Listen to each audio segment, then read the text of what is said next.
Hey guys, welcome to a brand new video. Today's video is going to be my 2023 reads. This is half of it because half of it was actually read digitally on my Kindle. So without further ado, let's just get into the video and share with you what I read in 2023. Let's start with the first book of 2023, and it was Extraordinary by V.E. Schwab. This was my first graphic novel of the year, and I did give it 5 stars because I was hooked. I just really like the graphics. This is, if I'm not mistaken, Illumicrate edition, and it's also signed by Victoria herself. So something I really enjoyed. I gave 5 stars, and that's the first read. Next was a book my friend Sabrina kept telling me I needed to read, and I finally dived in, and this is again Victoria Schwab's The Invisible Life of Ada LaRue. I don't know how to put this in words, but I cried and sobbed my eyes out by the end of this book, and I still say it's one of my top reads of the year. I still feel like I'm going to put it in first place, but it might get a second place because of the books that I did read this year. But I just feel like it was one of the best reads of 2023, and if you haven't read it, I really urge you to read it. Thank you, Sabrina, for letting me and kind of telling me that I really need to read it because it again is one of my favorites. This is one of the editions I have. This is again an Illumicrate edition, signed. Again, this is just for show. I didn't actually read this one. I did read the normal edition, but I just really love the Illumicrate edition of The Invisible Life of Ada LaRue. I'm so glad I did pick this one up because it is one of my favorite reads of 2023, and I did give it 5 stars. Next is a Leigh Bardugo book, and this is Ninth House, which this is the Waterstones edition. If I'm not mistaken, this is signed. I'm just going to double check. Yes, it is signed by Leigh Bardugo. I did get this on a second sale from a Facebook group, and I'm kind of glad I did. I do have a normal paperback, but this beautiful edition is just gorgeous. I did give this 3 stars. Not the, I don't know how to explain this. It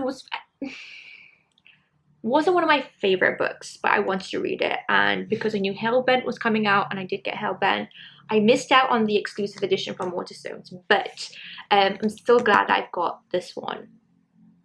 I can't really tell you anything about it because I forgot it, and that usually means that it wasn't something that holds dear to my heart, if that makes sense. And obviously they can't be all 5 stars, but basically this one was a 3 stars for me. If I will continue the series, yes, I'm going to read Hellbent. I do have it on my TBR on my shelves, but it's going to be a 3 stars for me for 2023. Obviously 2003, I think even 2022, Netflix obviously came out with the Shadow and Bone series, and I was hooked. Honestly, the cast was amazing, but I did want to reread the books again. I actually did read this one physically, which is the original Shadow and Bone, but the 2 other ones, I actually listened to them on audiobook. So I did Siege and Storm and Ruin and Rising. I just felt that it was just easier to listen to rather than read them physically, and there was a lot of things that I actually understood more by reading this again and then rewatching the actual Netflix series, because every time I watch a Netflix series and I haven't read the books, I just feel like it just gets ruined, and obviously the books have more detail. So I do recommend you trying out the books as well if you watched the movie or the series. I did give these, I think it was at 4 stars. Shadow and Bone got, if I'm not mistaken, 4 stars. Siege and Storm got 4 stars, and Ruin and Rising, if I'm not mistaken, did get 4 stars. I just kind of left them in the 4 stars range because I did love the series, that I loved watching it on Netflix. But obviously, again, if I would have to read them again, I probably wouldn't. I think I've read them twice now, and just leave it at that. I'm sad that they haven't gotten out like a series 3 on Netflix. I think the show has been cancelled, and it's a shame, but I definitely one of those book series that you just have to read. I do have to read the what's the other one's called? The Crooked Kingdom, yes, and Six of Crows. I haven't read those yet, but they're definitely on my TBR for hopefully 2024. If you know me, you know I love the Shadow Hunters world, and I was really interested to try another kind of graphic novel series, and I did just get one of these. This is the Mortal Instruments, the graphic novel by Cassandra Clare, and I just really enjoyed reading this. Now, it was so much fun. Again, you just fly through it. It's so nice. And the illustrations are nice as well. I would say I gave this a 4 stars. I did give this a 4 stars. I'm checking on my Goodreads just to make sure. It was lovely. I will definitely pick up the rest. Agenda Bookshop, if I'm not mistaken, didn't have book 2, hence why I didn't get the rest of the books. And they didn't have them all, so I might pick these up when I'm in the UK and try and complete the set that's currently out. I really did enjoy it, and again, Shadowhunters is one of my favorites, so I definitely need to get more of them. Next is my top 1 book series of the year. I don't have all the books that physically that I've read, but I did have to go on a hiatus of continue reading this throughout 2023 because I was literally broken. And I kind of knew what's going to happen, and I just couldn't physically get myself to continue reading. I have started it again, but I think I just needed a break because I flew through these couple of books, and I'm just going to show you the ones that I have currently physically. I'm aiming to get the rest of the books this year. If you haven't been on the Zodiac Academy train, you're still missing out. I binged through these in just a couple of days, weeks, and this is not all of them. So that's that, and I gave them all 5 stars for the ones that I've read. So I have actually read a few of them. So we have the Zodiac Academy #1, The Awakening, 5 stars, and there were some of them tabs. They're not all tabbed because then I did actually eventually go over and read them on my Kindle, because with Riley at the time, she was still very young. She would probably eat these, so these are like my little babies. I do have the 0.5 Origins of the Academy Bully, Ruthless Fae, again we have some tabs on this one, The Reckoning, Shadow Princess. Those are the ones that I have physically. I do have 5.5, which I haven't read, and that's the only one which I haven't read.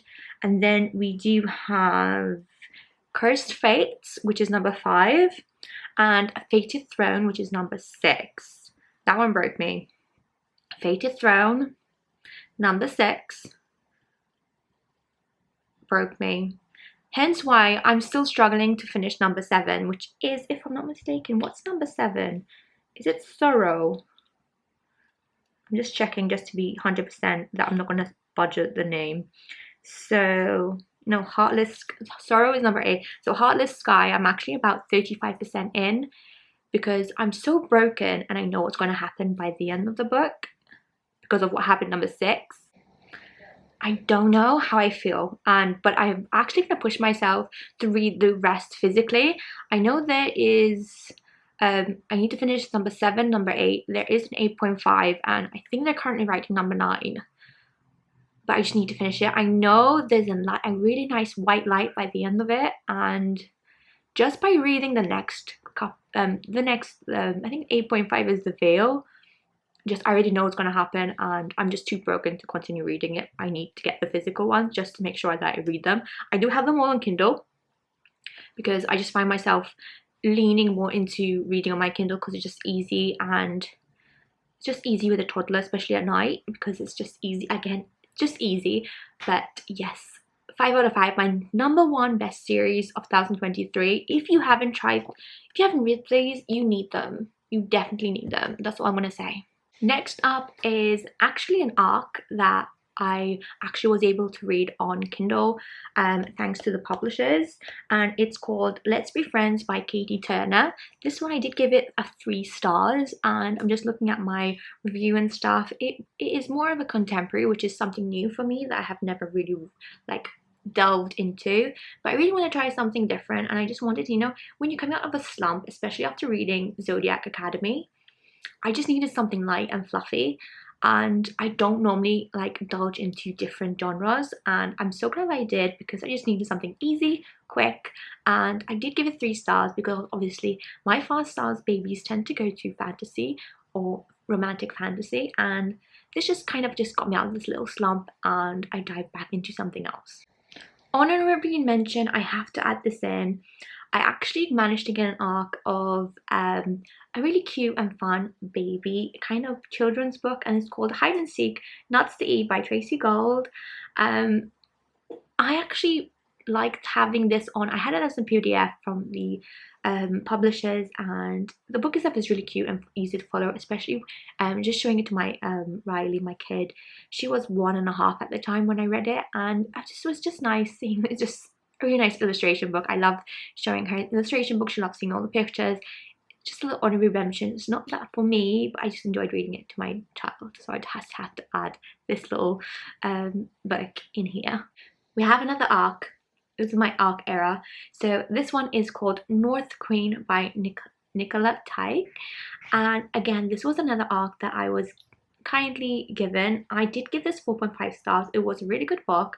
And again, a very good fantasy book. She does have, if I'm not mistaken, is it a trilogy? I'm just going to double check. I'm sure it's a trilogy.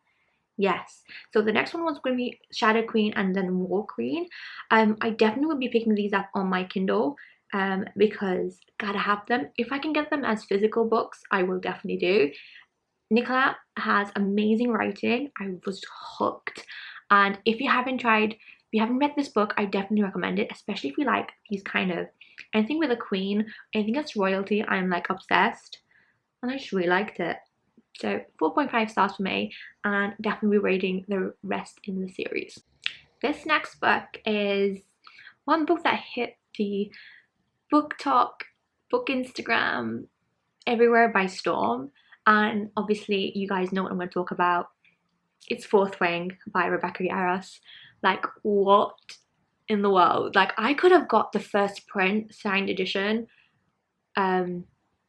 if I like kind of got into the hype straight away. Like, I was like, why is everyone talking about Fourth Wing? Why is everyone like pre-ordering it? Like, what was the issue? I didn't get into the hype until like after it was sold out and everything.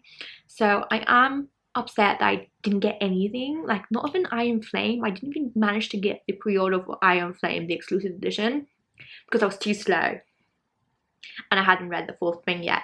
Even though I really like the idea of the whole like hypnosis. I don't know why I'm saying it like that, but anyways, again, dragon related. It's a college academy, and wow, that's all I'm gonna say. 5 stars. And I did read Iron Flame. I just finished it a couple of days ago, and that broke me. So they both got 5 stars, and I'm gonna mention them together because it's just the way it goes. I did read them both on Kindle. I did just pre-order the normal hardbacks on Waterstone. They were on half price, so I got 2 for the price of 1. I am going to be on the lookout for special editions of these 2 if I manage to find whilst I'm in the bookshops in the UK, because I am going abroad, going back home to just have a break and just go and like have some new books and stuff like that, and I'm very excited to go look for these. So, but they were both as read as a Kindle because they're just easier to read and I could read them straight away. So that's one of the things, and they both got 5 stars. And Rebecca Yarros, thank you so much for Jaden, and thank you so much for Violet, because I am rooting for both of them and was not happy with what happened in the last bit. So that's all I'm gonna say. After reading Fourth Wing, I wanted something still in fantasy, but something new, and maybe something that's a new series. And I kept seeing so many people reading Guild by Raven Kennedy, and I had never read it, but I did get the paperback edition. See, she was having loads of like limited edition hardback, stuff like that, but I hadn't read it yet, so I didn't really want to get into the whole Raven Kennedy system until I've read the first book. I did give it 3 stars, so it wasn't my favorite, but I was still hooked, if that makes sense. I didn't even write a review on Goodreads, so I can't tell you why I gave it 3 stars, but from what I remember, I feel like it could be better. I will continue it, but the thing was, since I was in a bit of a reading slump after Fourth Wing, because Fourth Wing was so good, it didn't live up to the hype of Fourth Wing. Like, I felt like Fourth Wing was so good. Like, any book that came after was going to be not going to get the right rating, so that's probably why as well. So I might reread this before getting the second installment, and I think there's 4 books in this series, so I might like try and read them at a later date. Okay guys, so the last 2 books in this section are basically because of series my sister made me watch, and it is the Summer I Turned Pretty. Everyone was talking about it. My sister was talking about it. I remember just seeing the trailer and saying, this is childish, why would I watch this? And I kept telling my sister, I'm not going to watch it, I just think it's childish, I'm not watching these kind of teen flick things anymore. But oh my god, once I watched it, I needed to read the books. So I did read 2 of the books on Kindle. I did read The Summer Turned Pretty, and then I did read It's Not Summer Without You. Basically, I want to read them before the 3rd series comes out. I did give The Summer Turned Pretty a 4 stars, and It's Not Summer Without You, I did give it 3 stars. Now again, they're contemporary, it's life. It's not a fantasy romance, it's not just fantasy. It's a bit different from what I normally read, and it's a bit like light and fluffy. So even though there has some stuff in it, and basically it's very hard for me to give a contemporary romance or anything 5 stars unless I'm hooked. If it doesn't have any fantasy world building in it, I tend to get a lower rating. It's just what I like to read, but I do like to delve into normal books that are not fantasy. But let's be honest, I'm a fantasy girly, and I'm very happy with my fantasy world. I like to dive in new worlds that don't exist. I just find it fascinating, I just find it fun, and basically that's it. So those are my 22 books that I read for 2023. I'm very happy with them, and yeah, I'm very excited to see what I'm going to start with this year. This year, the first book that I'm going to be reading is Sarah J Maas's House of Sky and Breath, in not coming to the 3rd book, which is Sky of, is it Flame and Shadow? I think it's Flame and Shadow. And I'm very excited because I did leave this till the end. I loved this first book, House of something in blood. What is it? I don't know what the first book is called. But anyways, you know what I'm talking about, The Crescent City. That book broke me. I cried. It was so good that I had to read. I've got to read the second one before the 3rd one comes out, and it makes life easy when you kind of have a refresher. I didn't need to read the first one because I feel like I'm not ready to be broken again, but I feel like number 2 has to be read. I've got like this whole challenge on my Insta and TikTok if you're interested in following along. We're doing 6 chapters a day for about a week and a half, going on to 2 weeks. So if you're interested, you can just hop along and read along. But yeah, I hope you guys enjoyed this video, and I'll see you guys in the next one. Have a lovely day wherever you are, and I'll see you in the next one. Bye bye.